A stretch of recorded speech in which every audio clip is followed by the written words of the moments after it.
बिस्मिल्लाहिर्रहमानिर्रहीम। Number theory का topic हमारा चल रहा है। उसमें हमने जो टॉपिक शुरू किया है वो है डिविजिबिलिटी का, और पिछले लेक्चर में हमने कुछ रिज़ल्ट्स थे वो याद किए, क्योंकि आने वाले क्वेश्चन में बड़ा इम्पोर्टेंट है। और रिज़ल्ट्स में से दो रिज़ल्ट्स ऐसे हैं जिनके प्रूफ भी कोर्स में शामिल है। उनमें पहला जो रिज़ल्ट था, पहले उसे याद कर लेते हैं फिर इसे प्रूव करते हैं। एक्चुअली ये थ्योरम है बुक में, if A divides B and A divides C, A B को भी डिवाइड करता है, ए सी को भी डिवाइड करता है। याद रहे कि बी और सी और ए जो हैं ये इंटीजर्स हैं। तो फिर कहते हैं कि प्रूव हमने ये करके दिखाना है कि ए जो है वो डिवाइड करेगा B x plus C Y, यानी कि बी को किसी इंटीजर से मल्टीप्लाई करें, सी को किसी इंटीजर से मल्टीप्लाई करें, फिर उन दोनों को ऐड करें, वो जो नया नंबर आएगा ए उसको भी डिवाइड करेगा। ये हमने प्रूव करके दिखाना है। आगे चलने से पहले अगर आपने चैनल को सब्सक्राइब नहीं किया तो सब्सक्राइब कर लीजिए, और वीडियो बड़ी मेहनत से मैं बनाता हूँ तो इसे लाइक कर दिया करें, और अगर हो सके तो अपने दोस्तों के साथ शेयर भी कर लें। जी जनाब, प्रूव करते हैं। आप बड़े एहतियात से देखिएगा, नई चीज़ें हैं ये। First year, second year, third year वगैरह में ये टॉपिक्स हमने पढ़े नहीं हुए, इसलिए बिल्कुल नई चीज़ है, इसलिए इसको ध्यान से देखिएगा। प्रूव हमने ये करना है, फिर ज़रा रिवाइज कर लेते हैं। प्रूव हमने ये करना है कि अगर ए बी को भी डिवाइड करता है, ए सी को भी डिवाइड करता है, तो बी को किसी इंटीजर से मल्टीप्लाई करें, सी को किसी इंटीजर से मल्टीप्लाई करें, उनको ऐड करें तो ए उस नए नंबर को भी कम्प्लीटली डिवाइड करेगा। जब हम यहाँ पे नंबर थ्योरी में कहते हैं डिवाइड्स ए डिवाइड्स बी, तो मीन ए जो है वो बी को पूरा पूरा डिवाइड करता है। कहा नहीं जाता कम्प्लीटली डिवाइड, बस डिवाइड्स ही कहते हैं। जी जनाब, सबसे पहले हमने प्रूव किस तरह शुरू किया कि पहले कहा जी एज का मतलब होता है given A divides B and A divides C. जब भी कोई नंबर किसी को डिवाइड करता है तो फिर वहाँ पर एक ऐसा नंबर, एक ऐसा इंटीजर ज़रूर एग्जिस्ट करता है जिसका आपस में उन तीनों का ये ताल्लुक़ होता है। देखिए, then there must exist integer C1 और C2। नाम जो भी आप रख सकते हैं, मैंने C1 और C2 रखे हैं, सच दैट कि बी जो है वो इक्वल होगा, यानी कि ए को किसी नंबर से मल्टीप्लाई करें, किसी इंटीजर से मल्टीप्लाई करें तो उसका जवाब जो है बी के बराबर आएगा। वो मैंने सी रख लिया, तो फिर बी जो है वो बराबर होगा ए C1 के। और इसी तरीके से यहाँ पे जो सी है वो इक्वल होगा, बराबर होगा, इक्वल होगा किसके, ए इंटू वो जो दूसरा इंटीजर सोचा हमने C2 उसके। अब इन दोनों को हमने क्या किया, इसको लिखने की ज़रूरत नहीं है, अगर लिखना चाहें तो लिख लें। इसको दोनों तरफ मल्टीप्लाई किया एक्स से, इसको दोनों तरफ मल्टीप्लाई किया वाई से, क्योंकि हमने B x plus C Y बनाना है ना। तो फिर इन दोनों को हमने क्या कर दिया, ऐड कर दिया, यानी कि B x plus C y is equal to this. अब इन दोनों में क्या कॉमन है, देखिए ए कॉमन है, ए कॉमन निकालने के बाद ये बच गया। अब ज़हन में रखिएगा, हमने बार बार लिखा भी हुआ है रस्से में कि C1 X C2 Y, ये सारे जो हैं चारों के चारों ये इंटीजर्स हैं। और जब कुछ इंटीजर्स को आपस में मल्टीप्लाई ऐड शेड किया जाता है तो जवाब में इंटीजर आता है, तो यकीनन ये एक इंटीजर को जाहिर कर रहा है। हमने इसे लेट कर लिया C3, तो हमारे पास इसकी नई शक्ल बनी B x plus C y is equal to A into C3। तो अब देखिए, क्योंकि इसका एक फैक्टर ए है तो मस्ट है कि जो ए होगा वो इसको कम्प्लीटली क्या करेगा, डिवाइड करेगा। तो इस तरह प्रूव हुआ कि ए divides this.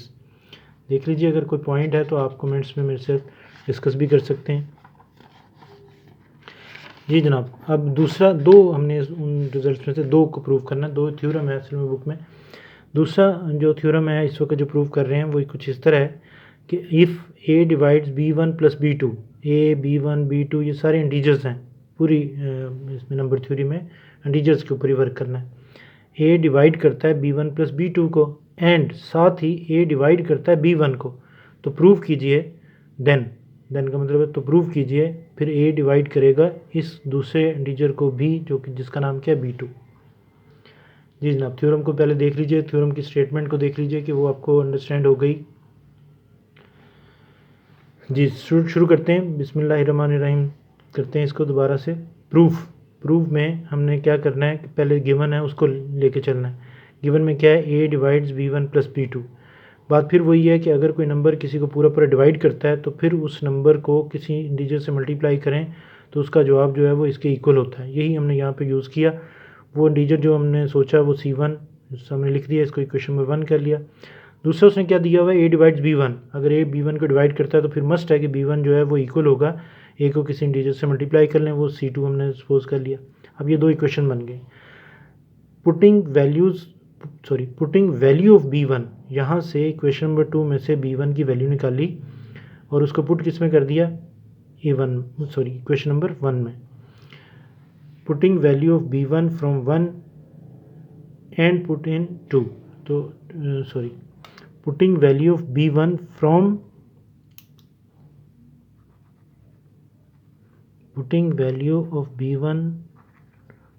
from 2 and put in 1।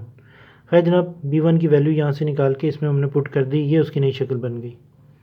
अब अगले पेज पे जा रहा हूँ, इसलिए सामने ये होना ज़रूरी है।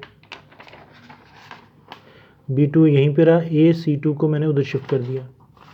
दोनों में से क्या कॉमन निकला जी, ये दो इंटीजर्स को माइनस करें तो जवाब में एक इंटीजर ही आता है, तो हमने उसको लेट कर लिया C3, यहाँ पे C3 लिख दिया। अब देखिए B2 is equal to AC3। जब भी कोई नंबर दो चीज़ों की मल्टीप्लिकेशन पर कंसिस्ट करेगा, मुश्तमिल होगा, तो उनमें से ये जो होगा इसको पूरा पूरा डिवाइड करेगा मस्ट, तो A डिवाइड्स B2, इस तरह ये जो है वो हमारा जो है वो प्रूव हुआ। तो ये तो जनाब दो थ्योरम थे बड़े इंपॉर्टेंट। उसके बाद जो है वो नेक्स्ट जो हम टॉपिक शुरू करना है उसके लिए एक डिवीजन एल्गोरिदम या यूक्लिड्स थ्योरम के नाम से, इसको अब याद करते हैं, फिर नेक्स्ट लेक्चर में इसके क्वेश्चन जो है वो शुरू करेंगे जो बड़े इंपॉर्टेंट है पेपर के लिए।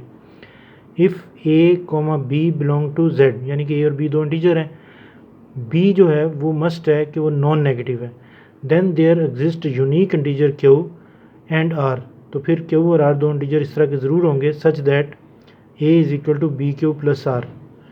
अगर अब थोड़ा सा इस पर गौर कर, और साथ ही ये भी है कि ये जो R है ये या तो ज़ीरो होगा या ये ज़ीरो से बड़ा होगा, लेकिन लेस देन B होगा।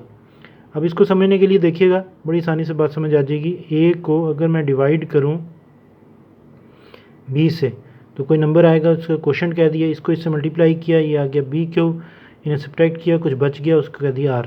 तो देखिए इन दोनों को जो मल्टीप्लाई करते हैं और रिमाइंडर को ऐड करते हैं तो ये जवाब आता है, बस इसी से याद रखिए। ये बाकी आपके सामने है, इसको हमने बार बार आगे यूज़ करना है। यूक्लिड्स थ्योरम है, डिवीजन एल्गोरिदम भी कहते हैं इसे, तो इसको आप अच्छी तरीके से तैयार कर लीजिए ताकि जब क्वेश्चन हम शुरू करें नेक्स्ट लेक्चर में तो वो फिर आपको क्वेश्चन जो है वो आते हों।